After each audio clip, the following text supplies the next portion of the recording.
গরুর মাংস খাওয়ার অজুহাতে হরিয়ানায় গো রক্ষক সমিতির লোকেদের হাতে নিহত সাবির মল্লিকের বাড়িতে আজ আইএসএফ চেয়ারম্যান তথা বিধায়ক নৌসাদ সিদ্দিকী গিয়েছিলেন।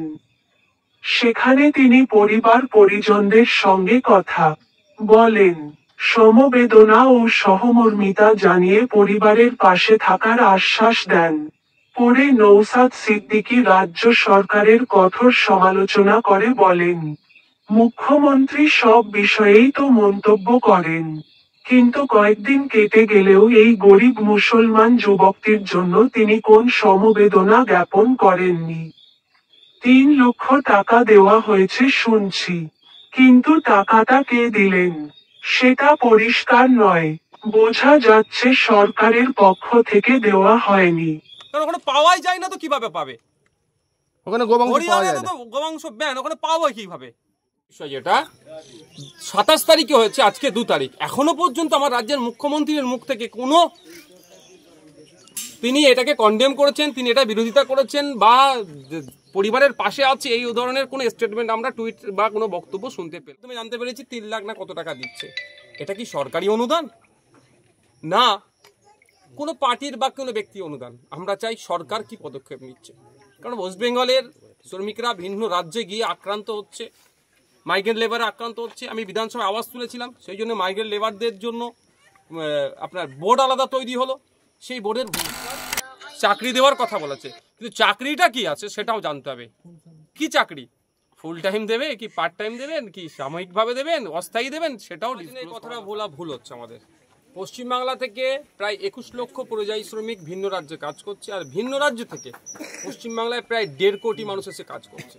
বাংলার কাজের করিয়ে মানুষের শ্রমটা ঠিকঠাক দেওয়া হচ্ছে না, ফলে যার ফলে এখান থেকে শ্রমিকরা ভিন্ন রাজ্যে কাজ করতে যাচ্ছে। গত বছরে খেয়াল আছে উড়িষ্যাতে একটা ট্রেন দুর্ঘটনা ঘটেছিল, বাংলার অনেক শ্রমিক ওখানে মারা গিয়েছিল। কি করতে তারা যাচ্ছিল? তামিলনাড়ুতে যাচ্ছিল ধান বপন করতে। তাহলে বাংলায় কাজের যে শ্রমের ঠিকঠাক দাম দেওয়া হচ্ছে না।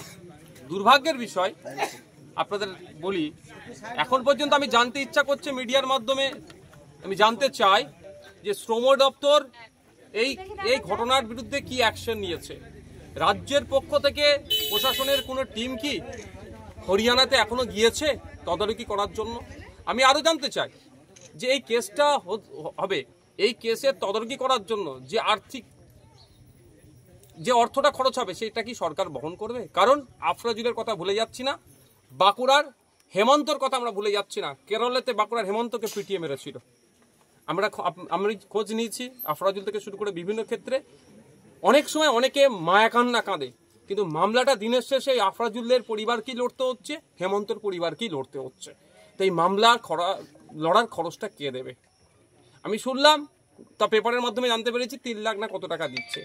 এটা কি সরকারি অনুদান না কোনো পার্টির বা কোনো ব্যক্তি অনুদান? আমরা চাই সরকার কি পদক্ষেপ নিচ্ছে, কারণ ওয়েস্ট বেঙ্গলের শ্রমিকরা ভিন্ন রাজ্যে গিয়ে আক্রান্ত হচ্ছে, মাইগ্রেন্ট লেবারে আক্রান্ত হচ্ছে। আমি বিধানসভায় আওয়াজ তুলেছিলাম, সেই জন্য মাইগ্রেন্ট লেবারদের জন্য আপনার বোর্ড আলাদা তৈরি হলো, সেই বোর্ডের ভূমিকা কি?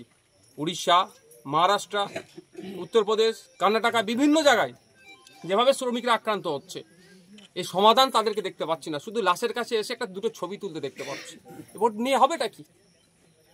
আর সব থেকে দুঃখের বিষয় যেটা ২৭ তারিখে হয়েছে, আজকে ২ তারিখ, এখনো পর্যন্ত আমার রাজ্যের মুখ্যমন্ত্রীর মুখ থেকে কোনো, তিনি এটাকে কন্ডেম করেছেন, তিনি এটা বিরোধিতা করেছেন বা পরিবারের পাশে আছে এই ধরনের কোনো স্টেটমেন্ট আমরা টুইট বা কোনো বক্তব্য শুনতে পেলাম না। পার্টিকুলার তিনি সবসময় চেষ্টা করেন একটা পার্সেন্টেজ ভোটকে নিয়ে তিনি রাজনীতি করার।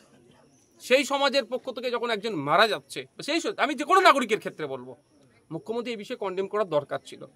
বিভিন্ন ক্ষেত্রে সকাল বিকাল দেখি অফিসিয়াল স্টেটমেন্ট দেয়, অফিসিয়ালভাবে রাজ্য সরকারের পক্ষ থেকে প্রেস রিলিজ হয়, প্রেস বাইটও হয়, প্রেস কনফারেন্স করে। এক্ষেত্রে এত ঘন্টা অতিবাহিত হয়ে যাওয়ার পরেও এখনো রাজ্য সরকারের পক্ষ থেকে সেই ধরনের কোনো দেখতে পেলাম না। হরিয়ানা সরকার এই বিষয়টাকে তাও মুখ খুলেছে, আমাদের রাজ্য সরকারের পক্ষ থেকে কোনো মুখ খুলছে না। আমি আশা করব যে এই পরিবারটা অত্যন্ত দুস্থ পরিবার, গরিব পরিবার, চাকরি দেওয়ার কথা বলেছে, কিন্তু চাকরিটা কি আছে সেটাও জানতে হবে। কি চাকরি, ফুল টাইম দেবে কি পার্ট টাইম দেবেন কি সাময়িকভাবে দেবেন অস্থায়ী দেবেন, সেটাও ডিসক্লোজ করা দরকার পাবলিক ডোমেইনে। আর ক্ষতিপূরণটা সরকারিভাবে দেওয়া হোক।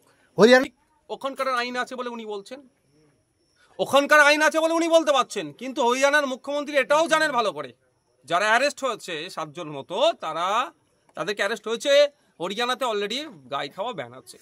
স্বাভাবিকভাবে অনেক কেউ খাবে না। আর আপনাদের বলে রাখি, মাত্র 5% মুসলিম হরিয়ানাতে বসবাস করে, খাওয়ার কোনো প্রশ্নই আসছে না।